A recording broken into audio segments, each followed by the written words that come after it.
fourth leg of my campervan tour around Britain finds me in the beautiful county of Yorkshire, home to a rather challenging landscape for my van. Here I find some rather unusual birds, with the biggest eggs I've ever seen. Look at that. A campervan accident leads to a hospital visit and threatens the entire trip. Not allowed to drive.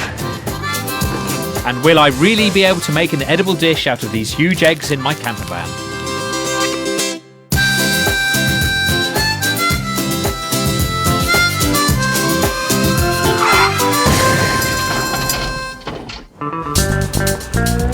I'd left Norfolk, one of the flattest counties in Britain, and found myself negotiating the rolling hills of the Yorkshire Dales National Park.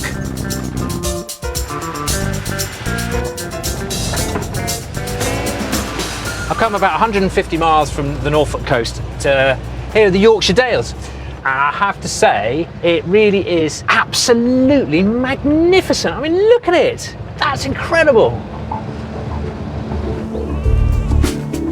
We've got some of the steepest hills I've been up in a while. First gear a lot of the way, but once we get to the top, I'm sure the views will be well worth the pain. Come on, my friend.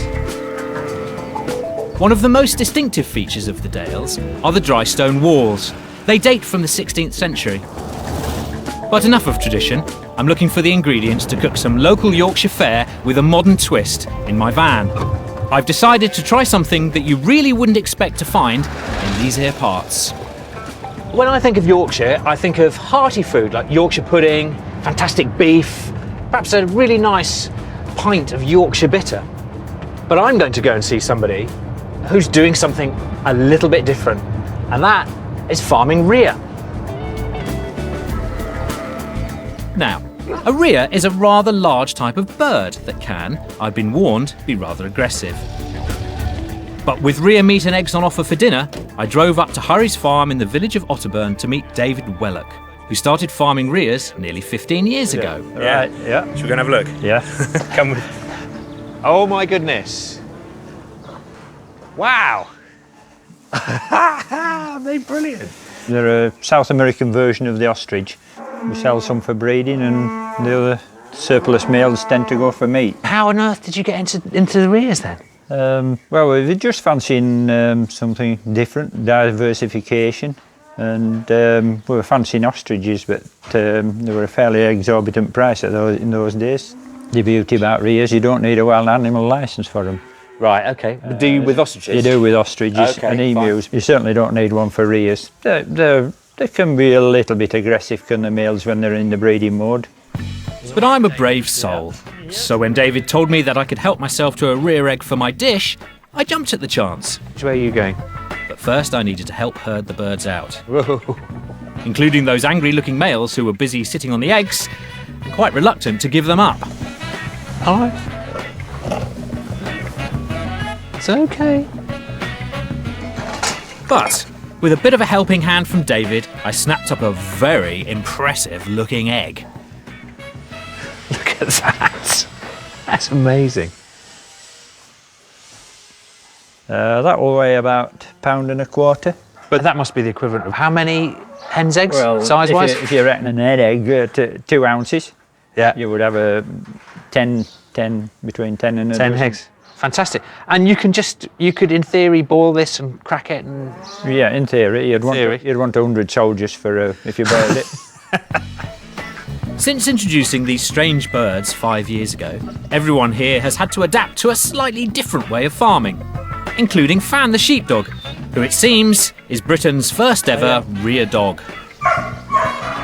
Come by. Lie down. Come by. Lie down. How's that for you? What a great dog. That's... Quite a handy tool to have about. Yeah, absolutely. It's very, very good dog. Yeah. It obviously hadn't seen rheas before. Yeah. It's just natural instinct for it. With the birds safely back in their pens, I still had one key ingredient for tonight's menu missing. I was desperate to know more from David about the rhea's meat. This is where we We Right. actually do the butching. Okay. This is one that I did earlier, as they say. Goodness me, look at the meat. It's so dark, isn't it? Wow. Yeah. Goodness. So there's the rear carcass. And where's the best cut then? Where's the best eating? In these muscles here. Okay. It's basically only like a big chicken. Yeah, it is like a massive chicken. When we get visitors to the farm, they say, "Whoa, what are these?" I said, "Big chickens." I said, "It's the fresh Yorkshire hare that grow them this big." I would slice it. Slice it up, Yeah. okay. So David, if you wouldn't mind wrapping up that fantastic bit of, it just looks delicious bit of rear meat for me. Yeah, yeah. If you get all that down your gullet tonight, you'll be all right. Yeah, absolutely. Looks wonderful. Thank you very much. Right. I've got my meat, Yeah, very good. eggs. Thank you so much for your time. You're welcome. And the benefit of your knowledge. And I'll get off and do some cooking. That's it. Right, go and enjoy it. What a great place. I've picked up 2 eggs because it doesn't sound like they're that easy to crack, so I don't want to mess it up. I've got my rear meat. Just find somewhere safe to put them.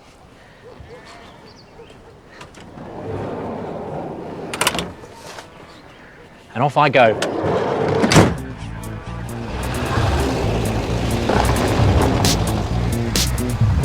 There are few better places to be in the world than driving through the glorious Yorkshire Dales with the sun shining and the flowers in bloom. If only my camper van were so agreeable. Oh.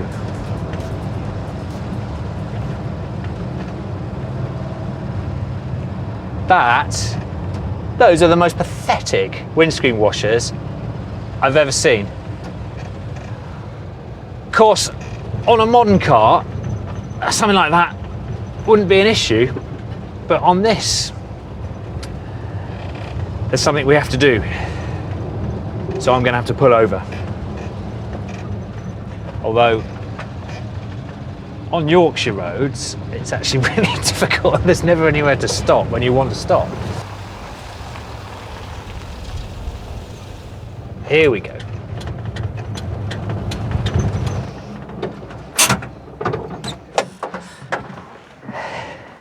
In modern cars, your windscreen washer is just something you take for granted. In this old lady, it's something different altogether. So when I first bought the van, I couldn't work out why there was a bicycle pump under the seat, but of course, the windscreen squirt runs off air power. Give it a quick pump up, and away you go. Right, let's try that.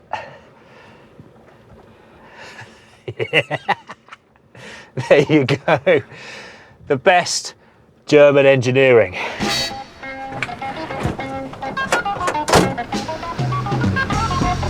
With a clean windscreen, I was free to enjoy the view and carefully negotiate the cyclists and walkers, who were the only other traffic on these windy roads.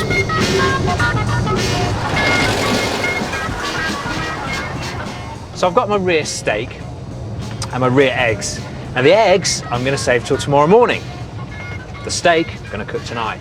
So all I've got to do is find my campsite, pitch up for the night and get cooking.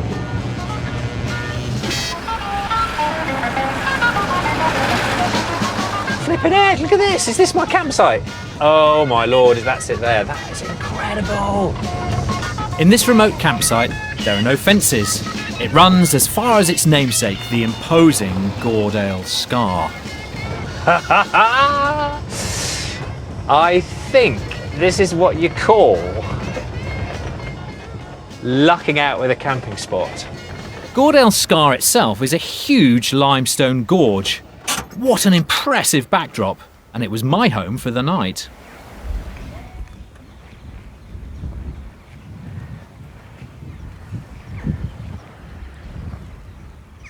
Take a look at that.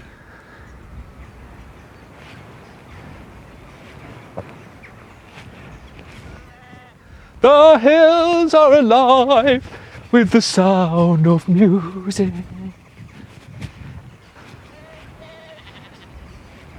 The sheep seemed rather unimpressed with my impromptu singing performance.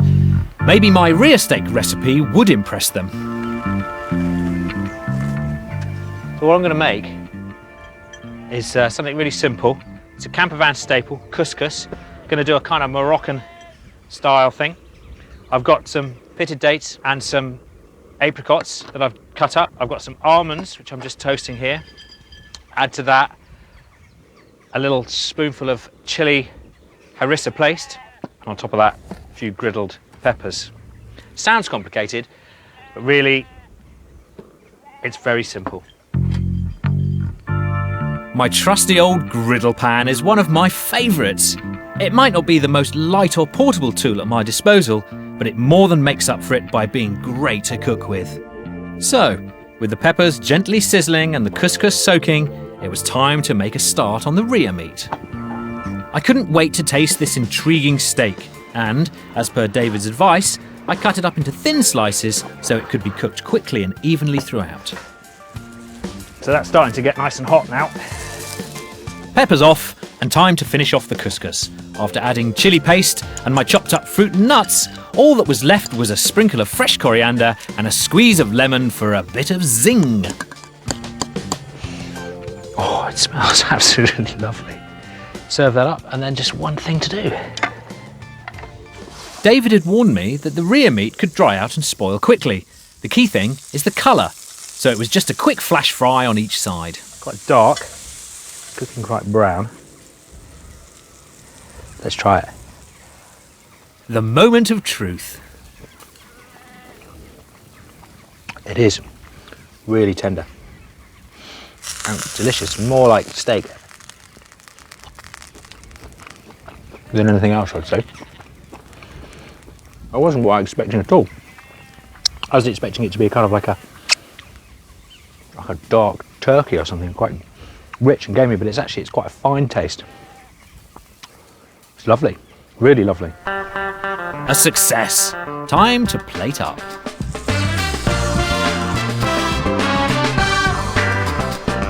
And there you have it. Fresh rear steak and Moroccan style couscous. All served up in surroundings fit for a campervan king.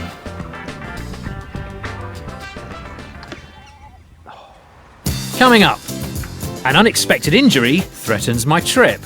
That's a lot deeper than I thought it was. I seek out adventure in Gordale Scar That's incredible. and get to grips with a giant egg.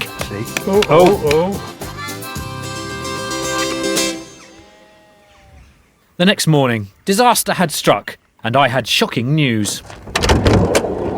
Morning. I had a bit of a rough night last night. It absolutely tipped it down all night. And as you can see, I also had a bit of an accident. I got up to answer the call of nature in the middle of the night, as you do, and when I got back into the van, I managed to hit myself on this piece of furniture here. I don't have one of these in my other van, so when I do close the door, you need to give it a bit of a run up, and I obviously clonked it right on that corner, and do you know what? It really, really hurt, and it kind of bled all over the place and all over the floor and the fridge, and so now it's light, it's time to clean myself up. Armed with an antiseptic wipe, I took a closer inspection and cleaned myself up, but it didn't look good. There is possibly a lesson to be learned from this, which is to either hold it until the morning, or, oh, there it goes, that's the bit we want to get off. Ow, ow, ow, ow, ow. Hold it until the morning, or get familiar with your surroundings. That's actually, I need some steri strips on that. Yeah, I think I'm going to need at least a steri strip across that, because that's a lot deeper than I thought it was. Ouch.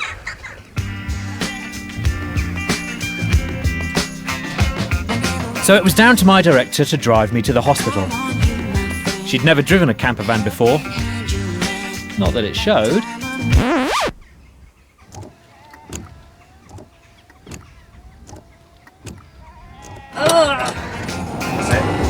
Is that first?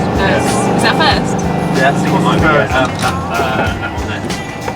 I knew I needed first gear.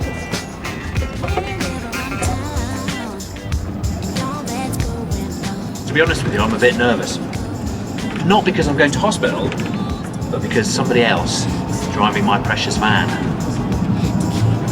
Easy on the clutch.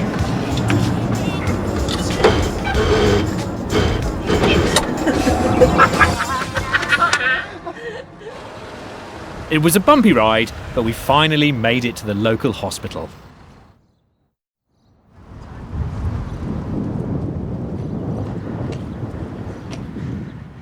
Well, I've been cleaned up, glued up, patched up and sticked up and sent on my way by the lovely staff of the Airedale Hospital. It's not that bad. I just got to take it easy for a little while, and then I can carry on with the adventure. One downside, head injury, not allowed to drive. Although, of course, my pride and joy and I were in very safe hands.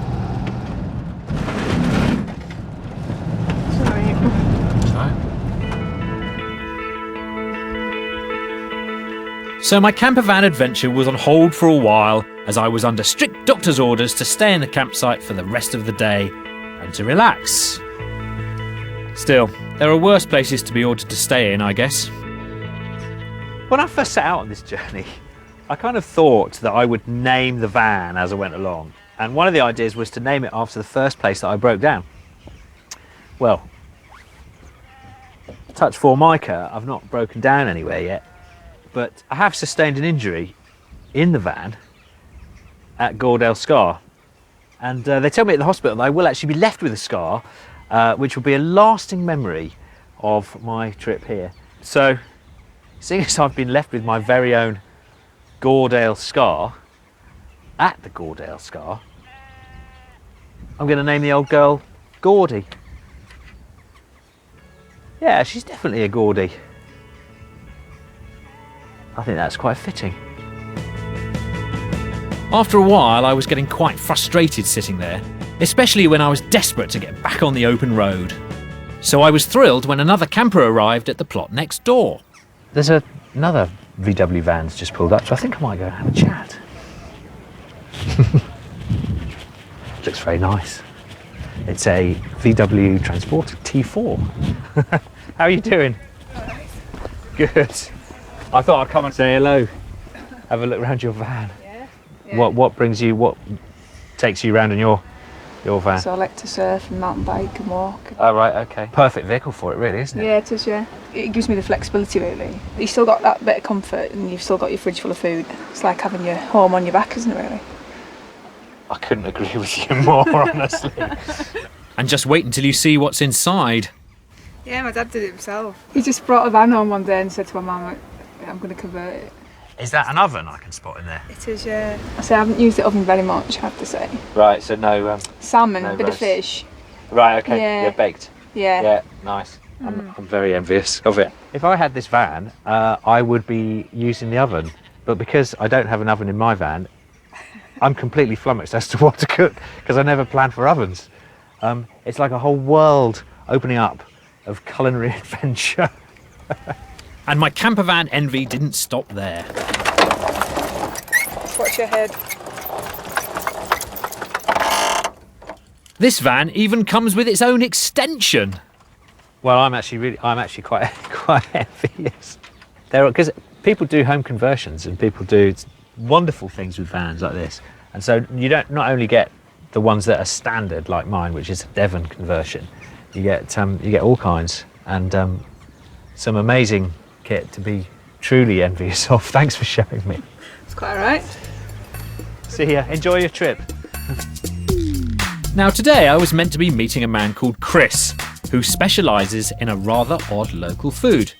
No, not Rhea. Chris makes Yorkshire chorizo. And seeing as I was confined to the campsite, Chris very kindly came to see me. Chris, Martin, how are you doing? great, thanks. Oh, I'm so glad you could make it up here. I'm not allowed to drive. Brought you goodies. Oh, this is the stuff. That's the spicy one. Oh, now I love this stuff. Now you know why this stuff is so good for campervan living.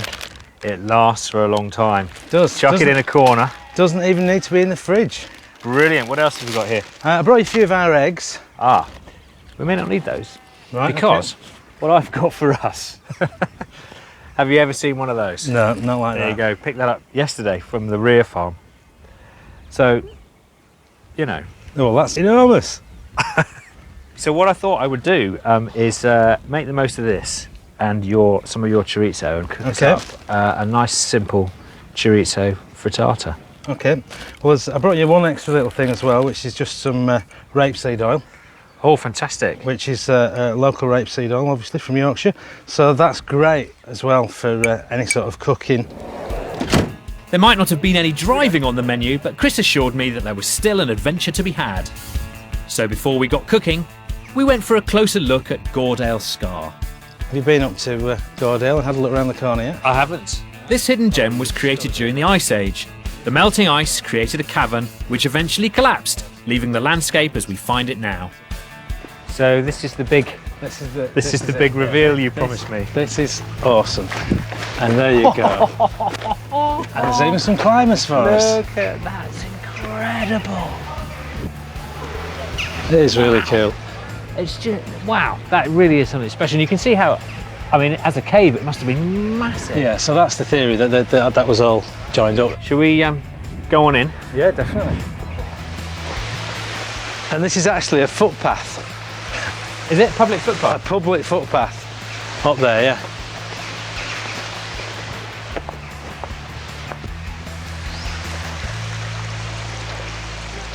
Do you know what? Honestly, I never would have expected to see something quite so spectacular as this in England. It's amazing. No, it is, it's fantastic. All we've got to do now is top it off with a bit of campervan food. Sounds good to me. Will you join me? I will. Let's go. Okay. After building up an appetite, it was time to get cracking. Rear egg frittata with Yorkshire chorizo. It all hinged on me being able to get into this giant egg, and it could easily have gone horribly wrong. Here we go, Chris. Let's see what happens here. Actually, Oh. here we go. Don't want to get too much eggshell in there, so let's see what happens.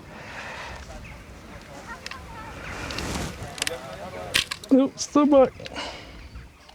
Oh my! Wow. That's quite a big egg. That's kind of like a dinosaur egg or something. I remembered David mentioning that it was the equivalent to 10 hen's eggs. Yes, 10 eggs! I hoped Chris was hungry. What do you reckon? It's huge. Let's hope we can do it justice. With Chris being the chorizo expert, I let him cut it up, whilst I turned my attention to this ginormous egg. Having never cooked or eaten a rear egg, for my frittata, I decided to play it safe. Simple seasoning, a handful of fresh thyme, some grated parmesan, all ready for the main ingredient, Yorkshire chorizo. Obviously, a Spanish recipe, but with the Yorkshire twist, so it's made in Yorkshire. You're gonna have to try a little bit of this before we start cooking with it. Just try a bit of that, it is just awesome.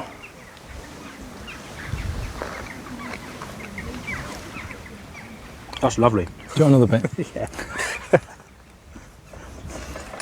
Can't resist. Really nice. Smoked paprika, bit of cayenne in there. This knife could be sharper. Does it matter? Nah, it's fine, it's just not neatly cut, but chopped is going to be fine. It's only bloke's tea, isn't it? Not exactly traditional Yorkshire fodder, but all local Yorkshire produce makes for an exciting meal ahead. And of course all that fantastic oil that's coming out makes for a great dressing.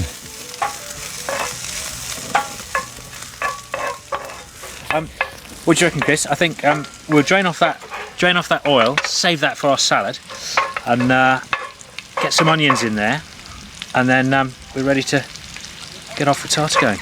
Sounds fab. With the preparations underway, I had one last task for Chris. Can you do us a favour? While I'm softening up these onions, fancy grabbing those beers out of the river? Sure. Okay. Let's go and have a look.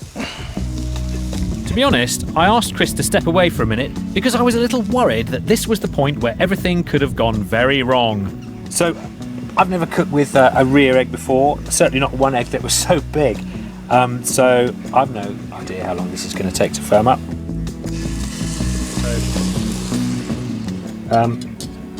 We'll take it easy, slam it under the grill when we think it's almost there, and dress it with a little fresh rocket and Parmesan salad. Wow, that's lovely. Almost blood red.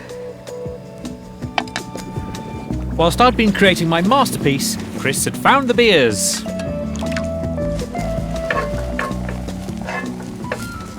Your good health. Cheers. Thank you for bringing along your chorizo, and let's hope that it tastes as good as it smells. Once my super-sized frittata had started to firm up, it was back inside the van for a few minutes under my trusty grill.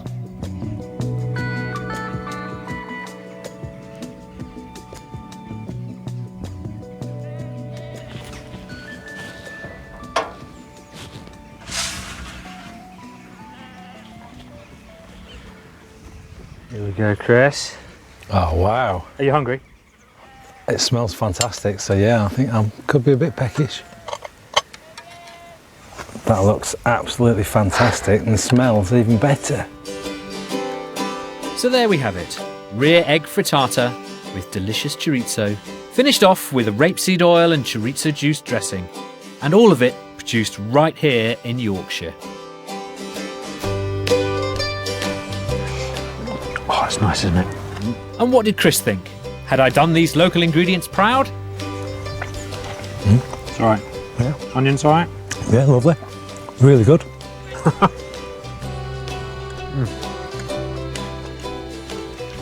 So, after what could have been a disastrous day, I think, thanks to Chris here, we've pulled it out of the bag with something local, but, really quite unusual.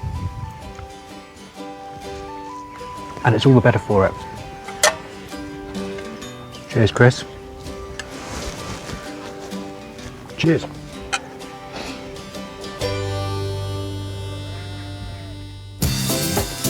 Next time, my campervan and I are in the northernmost county in England, Northumberland. I risk one of the most precarious roads in Britain, and we're driving across a road to an island. And just how much pain am I willing to risk to get some local ingredients? It would sting you through the back or somewhere. Wherever the material was touching your skin, they would sting you. And it's an early start as I roll up my sleeves and put in some hard graft for my dinner, on a quest for the ultimate in gourmet campervan cuisine. I'll have a lobster. Make it snappy.